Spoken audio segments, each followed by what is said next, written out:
یا دیار هنگوینش بلیکو خوارنک دما سپیداج گلک جارا تیب کارانی ده همان دمی دا گلک جارا وکی درمانجی تیب کارانی تایبتی او کسین کو نخوشی سکری شکره هیا گلک جارا او کسین کو اف نخوشی دکارن و او هنگوینه کو شوی که گلک سرشتی هاتی برامینان وی هنگوینی بخون بی که تو ضرر و زیانه که بیتون بله بوی مبستیجی میوانداریا که مهدی عبدالله هنگوان کریا بله سپیده باش تو بخیراتی بو برنامه بیانی باش کردستان بیانی وش باش بسم الله الرحمن الرحیم دست خوشی لخوتان و کنالکتان کم بو ام درفتی بمنتان دا بله کاک مهدی اگر سرطالو پرسیاره و دست بکم او هنگوینی که استاده لحرمی کردستان هیا تا چند لاستی او کوالیتی ده کبلین هنگوینی که لجوری باش یا خود اتوان رید باشداری پی بکرید لپیشانگان و دولتکانی تایبت به برهما خمالیکان یا خود او برهمانی که تیدا نمایش اکرید. بله خوی ولاتی اما ببونی شر ایران عراق و کیمیا باران و بو شویه هنگ تنزلی کرد. بەڵام ێستا خۆشبەختانە هەنگ دروست بۆ تۆ لە وڵاتمانە و هەنگوینی کوردی باشترین جۆری هەنگوینە لە هەموو وڵاتان نەک بڵێ لە ئاستی خۆمان لە ئاستی هەموو وڵاتانە باشترین جۆری هەنگوینە لەبەرەوەی هەموو جۆرە گوڵێک لە کوردستان ئاڕوێت ئەو وڵاتانە کە هەنگوین بەرهەمێنن بۆ نمونە کابرایەکی جوتیار یەک جۆر گوڵ ئەکا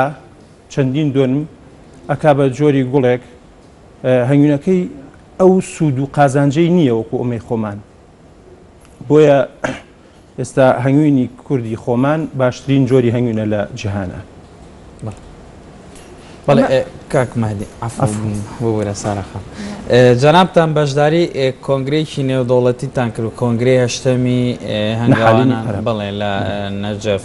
ئەگەر باسێکی ئەو کۆنگرەیە بکە ینی ئەو چۆن بوو چەند وڵات بەشداری تێدا کرد بەرهەم ئەو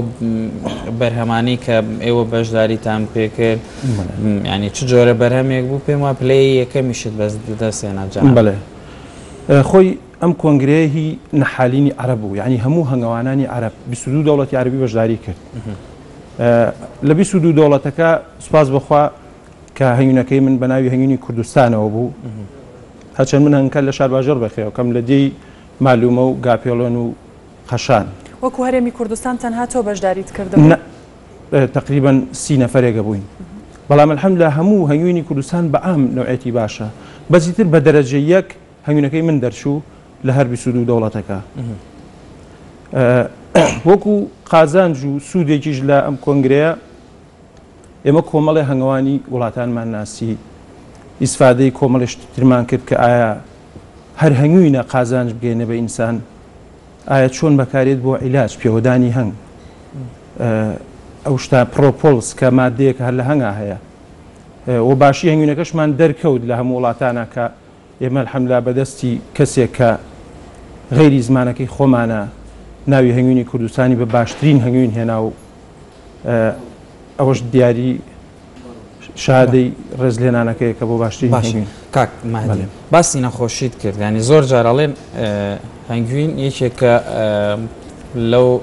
چارەسەرانەی کە ئەو کەسانی کە نەخۆشی شەکرەیان هەیە دەتوانن بەکاری بێنن ینی ئێوە مەسەلەن چۆن کەسێک بڵێت یاخود کادێت باسی ئەوە دەکات نەخۆشی شەکرەیە یان چۆن دڵنیا بێت هەنگوینێک بکرێت کە تووشی کێشە نەبێتن. بەڵێ خۆی مۆزوعی شەکرە ئەوان پەیوەندی بە دکتۆرەوە هەیە کە بتوانێت تشخیصی بکە ئایا بیخوایە نەیخوا ئەگەر هەنگوینەکە هەنگوین ئەسڵ بێ و هەرچی بێت ناتوانین ئەبێ لا دکتۆر ڕێی پێ بە چکو ئێمە لەو بوارە شارەزاییمان نییە بەڵام وەکو عیلاج هەنگوین لەبەرەوەی لە هەزاران گوڵ پێک دێ و هەچی دەوا هەیە هەمووی لە گوڵایە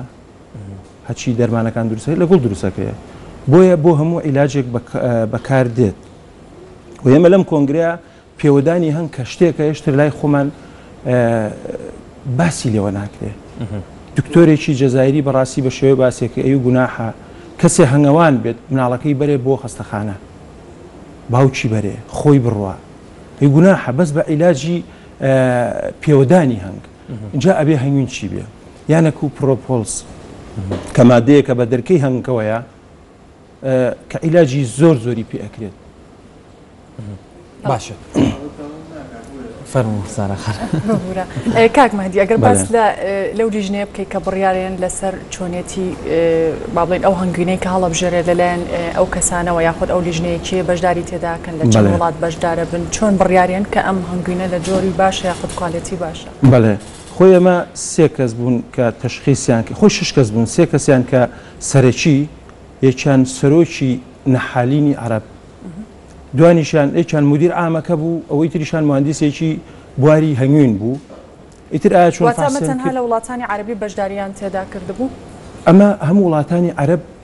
کۆنگری خۆی ساڵانی خۆیان هەیە، ئەمە کۆنگری ساڵانەیان بوو. بەڵام لە غەیری وڵاتانی عەرەبیشا هەر بە هەمان شێوە هەنگوین بەو شێوەیە فەحسەکرێت، چەند کەسێک تەشخیصەکرێ بەوەی کە ئینکرێ مختەبەر و ئیتر ئایا چۆن فەحسەکرێ ئەوان خۆ بڵێ ئەوان هەنگوینەکەی ئێمە کە کوردین فەزلیان دای بەسەر هەنگوینی خۆیانە باش دڵنیا بوون لێ بۆیە باشترین هەنگوین. باش کاک مەهدی مەس جەنابەت هەنگەوانی ئەگەر چۆن هەنگوینێک مەسەلەن کە ئەیبینی ئەزانی ئەمە ئەسڵە و ئەمەیان بە شەکر دروست کراوە. بەڵێ خۆی بە دوو ڕێگە ئەو هەنگوینە بۆ دیاریەکرێت. یەکییان مختەبەر کە لە وڵاتی خۆمانان نییە، یەکیشی تریان ویژدان و زەمیری ئەو کەسەیان کە بەخێوەکە ئەجینا هەچی شتێکی تر بکرێت. ئێستا تەکنەلۆژیا بە شێوەیەک پێشکەوتووە، خەڵک بە شێوەیە هەنگوین دروست ئەکا، ینی تەسەور ناکرێت ئیلا مەگەر فەحسی مختەبەری دەیقا. باز لەوە کە مەساڵێن ئەگەر هەنگوینەکە بتەوێت تاقیب بکەیتەوە بیخێرە مجەمیدە و سەلاجە و ئەوانەوە ئەگەر نەیبەست اینجا دیارە بێەوە بەستن خۆی وەکو بەستن هەنگوین هەر نایبەسێت بە بەستنی وەکو بە شێوەی سەهۆڵ. بەڵام ئەوەی شەکر دروست کرا خۆم تاقیم کردوتەوە لە سەلاجە دامنەوە بەستویەتی. ئەوە ڕێژەیەکی ئاوی زۆری تایە، ئەوە ئیسپات ینی چۆن بڵێ کوالیتیکی زۆر نزمی هەیە لە هەنگوینی شەکریشا بۆیە وای لێ هاتووە. ئەوە ئاوەکەی ئەمەنە زۆرە ئەی بەسێت، ئەوە جیایە. بەڵام بەستنێک هەیە کە خەڵک باسێکا بەستن سپی بوون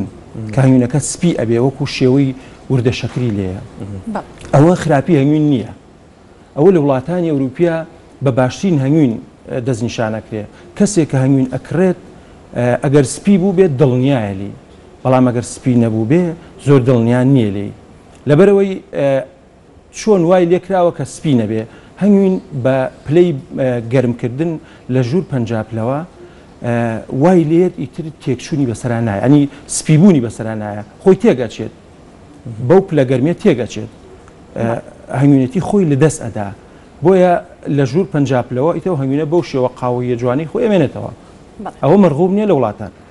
هەنگەوانانی کوردستان لەلایەنی پەیوەندیدار و حکوومەتەوە چەند هاوکاریەکرێن بۆی بتوانن کاتێک کە پرۆژەیەکیانە بێت ئەو هەنگوینەی بەرهەمێنن لە جۆری باش بێت، کەسانێکە بن چاودێری بکەن کە پەیوەندیدار بن بەو لایەنە. لامان کاتیشدا وەکو هاوکاریکردنی مادی بۆ ئەو کەسانی پرۆژەیان هەیە خودیانەیە پرۆژیان هەبێت لە داهاتووە چەند هاوکاری کراون. بەڵێ وڵای وەکو هاوکاریکردن خۆ من لە ئەم ساڵ بابلم ساڵی ڕابردوو فەرازێکیاندا پێم بە پارە، بەڵام پارێکی نسبەیەکی کەم لە چاو بازاڕە، فەرازێک و مەعمەلێکی لە قوتونان و مێو ساڵانە مێوێکی کەم، بەڵام ینی بۆ نمونە من 500 مێشم هەیە، پێویستم بە 505 پەڕەیی مێو هەیە بۆ هەنگکەم، بەڵام ئەو 50 پەڕە 100 پەڕەیە دەتوانایە بەو شێوەیە هەیە. ئێستا جارانی کاتی زوو ئەوەش نەبوو ڕاستی، بەڵێ فاو بازی یارمەتی هەنگاوانانی دا ئەوە یارمەتی هەبوو. ئێستا من دەستخۆشی لە جەنابی وەزیرەکەم کە خەڵاتی ڕێز لێنانی داوە بە من، ئەمە ینی تەشجیعکردنیەکە بۆ من و وەکو یارمەتیدان معنەوی. کاک دڵشاد سەرۆکی هۆبەی هەنگی سلێمانی لەم فیستیڤاڵەیە لەگەڵمانە بوو، بەڕاستی یارمەتی زۆر داین، هاوکاری زۆری کردین.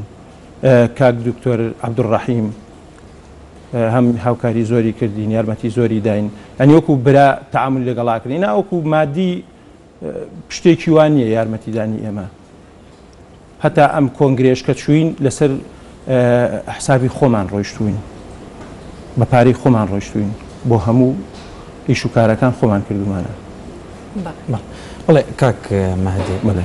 ینی جگە لەوە ینی حکوومەت تا چەند هاوکارە یاخود بڵێن چاودێرە بەسەر کارەکانتانەوە یاخود ینی شتێک هەیە مؤسسەیەک هەیە کە چاودێری کارەکانتان بکات یاخود شتێکتان پێویست بێت ئێوە بچن سەردانی بکەن ینی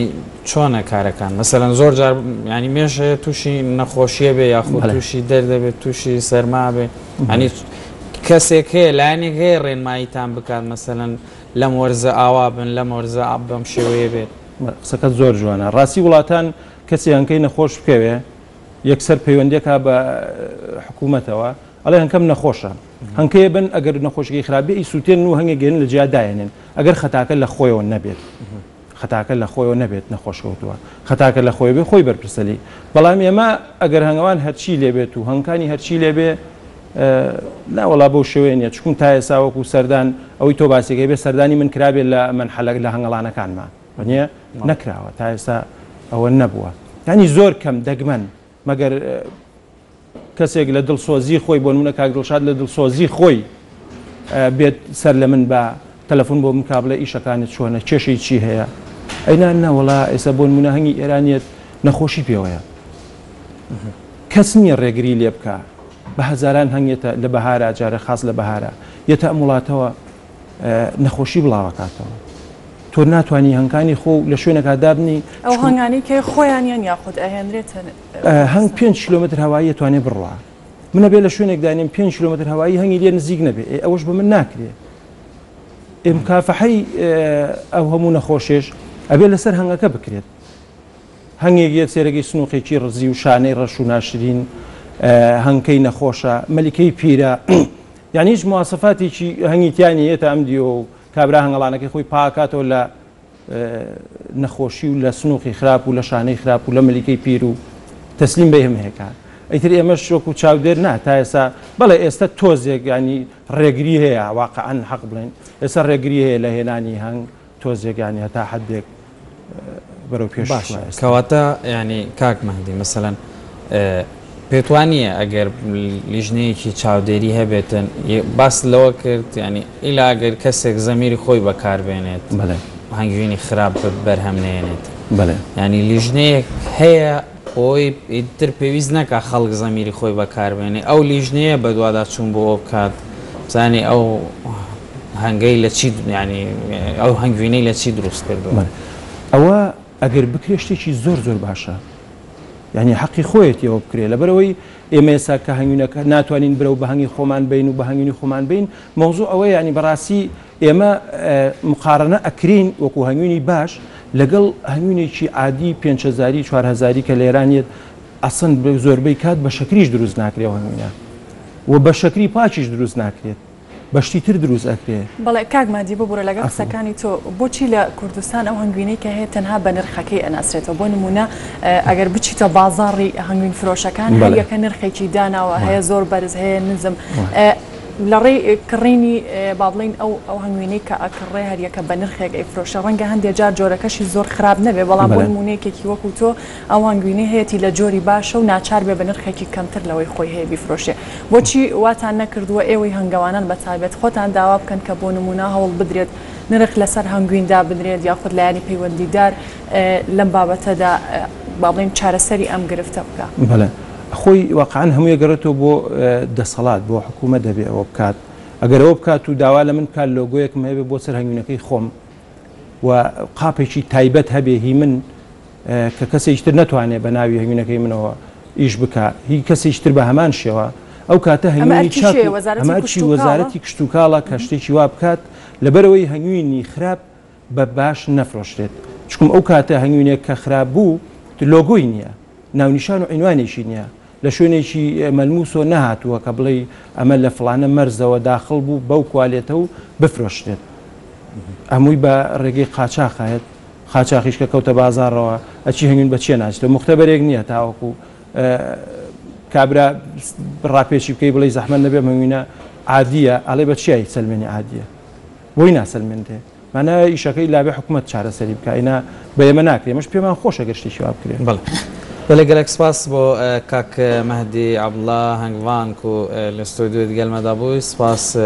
با شروعینته به هیویا سرکفت میجی ولی منرام بین ودانه که کرد و دیوگرین با بردامیدن به برنامه بیانید باشه